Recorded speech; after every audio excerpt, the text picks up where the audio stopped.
महाकुंभ 2025 जिसका आयोजन इस समय चल रहा है प्रयागराज में और बहुत बड़ी संख्या में श्रद्धालु देश विदेश से यहाँ पर पहुँचे हुए हैं।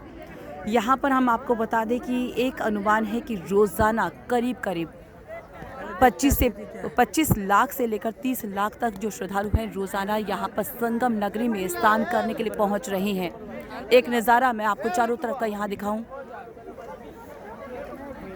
आप जहाँ पर भी यहाँ पर नज़र घुमाएंगे चारों तरफ आपको यहाँ पर श्रद्धालुओं का अंबार ही देखने को मिलेगा। बहुत बड़ी संख्या में यहाँ पर श्रद्धालु पहुँचे हुए हैं और यहाँ पर बता दें कि यहाँ जो आयोजन है उसके श्रद्धालुओं की उम्मीद से ज़्यादा यहाँ पर तादाद पहुँच रही है, जिसकी वजह से पहले से ही प्रशासन इसको लेकर अलर्ट था। आने जाने के लिए कुछ बसेस की व्यवस्था की गई है।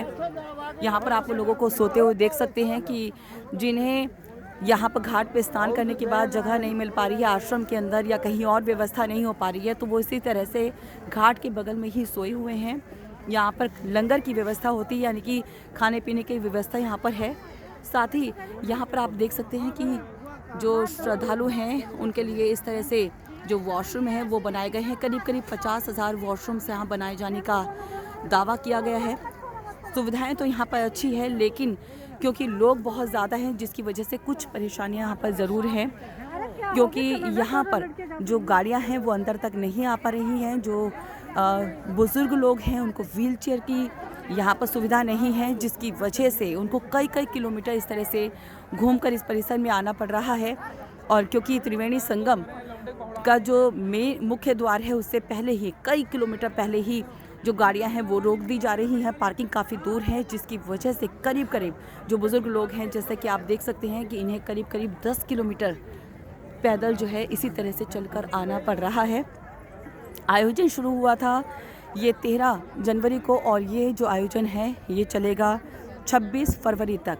और एक अनुमान है कि करीब 45 से 50 करोड़ जो श्रद्धालु हैं इस दौरान यहाँ पर आकर दर्शन कर चुके होंगे। इसके साथ ही जो यूपी प्रशासन है उसका दावा है कि अगर इतनी ही बड़ी संख्या में यानी कि 50 करोड़ और भी लोग यहाँ पर आ जाते हैं, श्रद्धालु आते हैं, तो उनको भी किसी तरह की व्यवस्था में या कोई सुविधाओं में परेशानी नहीं होगी।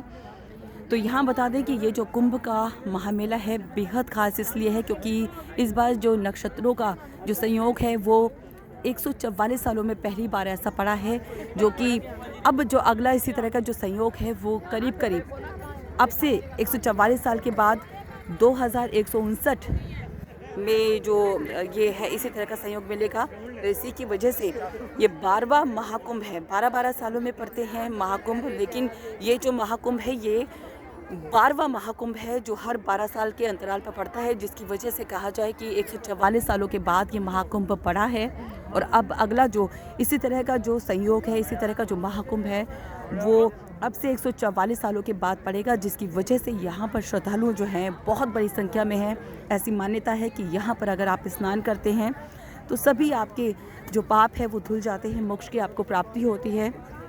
और इस महाकुंभ का इतना विशेष महत्व है कि यहाँ पर स्नान करने से ये मान्यता है कि 1000 यज्ञ के बराबर आपको पुण्य प्राप्त होता है, जिसकी वजह से हर तरह का जो लोग हैं, चाहे वो देश भर से हों चाहे विदेशों से हैं, जो कि श्रद्धा रखते हैं, वो इस त्रिवेणी संगम में जहाँ गंगा यमुना सरस्वती का संगम हो रहा है वहाँ पर स्नान करने के लिए पहुँच रहे हैं।